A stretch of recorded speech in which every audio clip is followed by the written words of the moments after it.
집사입니다. 저는 중학교 때 친구를 따라 성당을 다니며 하나님을 알게 되었습니다. 내성적인 성격 탓에 친구가 많이 없었던 전 성당에선 많은 친구, 언니, 오빠들과 어울려 노는 것이 너무 재미있었습니다. 그렇게 저는 성당을 사교의 장소로만 여겼고 인격적으로 주님을 만나본 적은 없었습니다. 차츰 학교 생활과 직장 생활을 하며 그마저 했었던 성당에서의 종교 생활도 관두고 저는 어떤 종교도 갖지 않았습니다. 그러던 중 지금의 남편을 만났는데 남편은 저와 다르게 호탕하고 외향적인 성격으로 주위에 항상 사람들이 많았습니다. 저는 그런 성격에 매료되어 결혼을 했지만 연애 때와는 다르게 결혼 생활에선 정반대의 성격들이 부부싸움의 원인이 되었습니다. 성격 차이로 가정의 불화가 심해지자 주위의 권유로 성당에 다시 나가게 되었지만 주말마다 출근 도장만 찍을 뿐 아무런 해결책도 얻지 못하고 부부관계는 더욱 틀어지게 되었습니다. 매일매일 힘든 상황으로 마음속에 분노와 미움, 절망만이 자라 피폐해져 있을 무렵 20년 지기 친구를 통해 행복 모임을 시작하게 되었습니다. 낯선 사람들 속에서 긴장하며 첫 행복 모임을 하던 날 저는 말씀을 듣고 나눔을 하고 공감과 위로를 받으며 그동안 상처로 얼룩져 있던 속마음들이 뜨겁게 회복되고 있음을 느낄 수 있었습니다. 한 주 한 주 주시는 말씀과 나눔에서 감동을 받은 저는 행복 모임 파이널을 할 때쯤 셀 가족들이 더 이상 낯설지 않았습니다. 행복 모임을 하며 셀 가족들은 저의 또 다른 가족이 되었기 때문입니다. 친정엄마 같은 리더님, 이모와 자매 같은 셀 가족분들, 이제껏 진짜 가족 안에서도 느껴보지 못했던 소속감과 유대감을 가지게 되자 교회가 어떤 곳인지 궁금해졌습니다. 이 사람들이 무엇 때문에 내 영혼 회복을 위해 걱정해 주시고 챙겨주시고 보살펴 주시는지 알고 싶어졌습니다.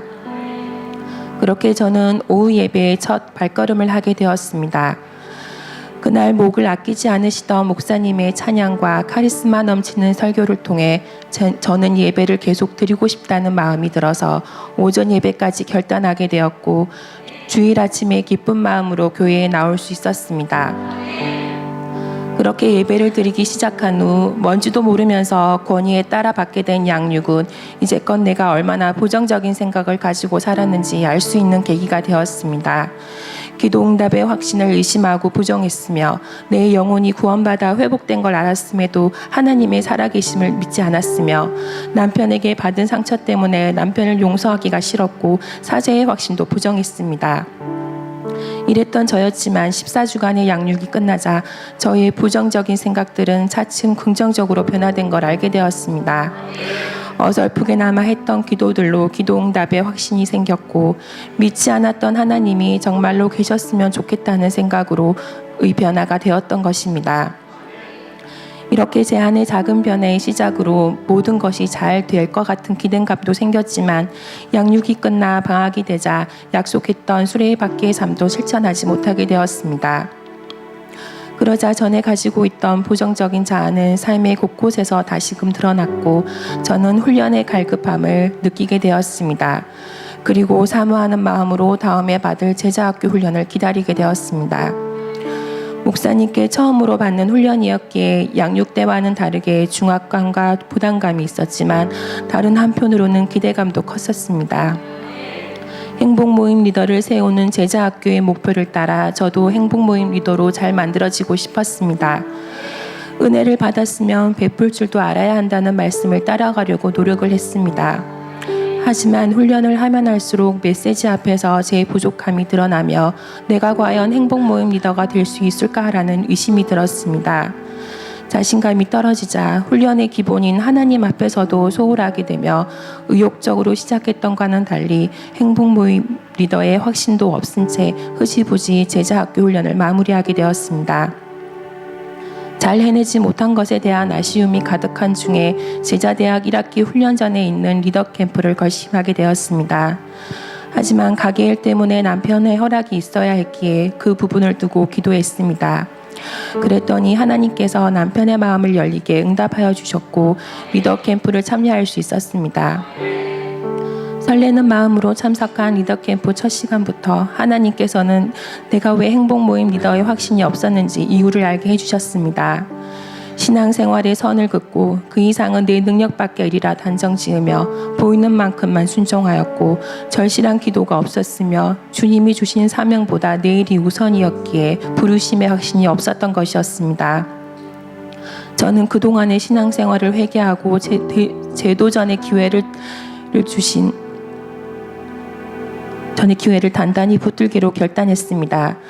그리고 지금은 제자대학 1학기 훈련을 받고 있고 아직은 베스트가 초청되지 않았지만 전략대로 행복 모임을 인도하고 있습니다. 잠깐만 했던 행복 모임을 직접 인도해보니 더 연습하고 준비되어 잘해보고 싶은 마음이 생겼습니다. 요즘 저는 주위에 구원받아야 할 영혼들을 찾으며 기도합니다. 반드시 영혼을 붙여주실 줄 믿습니다. 야곱아, 너를 창조하신 여호와께서 지금 말씀하시느니라. 이스라엘아, 너를 지으신 이가 말씀하시느니라. 너는 두려워하지 말라. 내가 너를 구속하였고 내가 너를 지명하여 불렀나니 너는 내 것이라. 이사야 43장 1절 말씀. 아멘. 더는 멈추지 않고 주신 말씀 따라 계산하지 않고 따라가겠습니다. 이유를 명확히 알았으니 기도하겠습니다. 기도로 내 자아를 죽여 마음밭을 좁게 만들겠습니다. 부르실 때 즉시 순종할 수 있도록 잘 훈련받겠습니다. 리더 캠프를 마치며 혼자 가게에서 수고하고 있을 남편에게 고마운 마음이 들었습니다. 남편을 미워하고 원망하던 마음들이 완전히 사라졌음을 알게 되었습니다. 하나님이 하셨습니다. 나 혼자 구원받고 회복받겠다고 교회에 남편이 오는 것을 싫어했던 과거의 제 모습을 회개합니다. 이젠 홀믿음이 아닌 믿음 있는 가정을 이루고 싶습니다.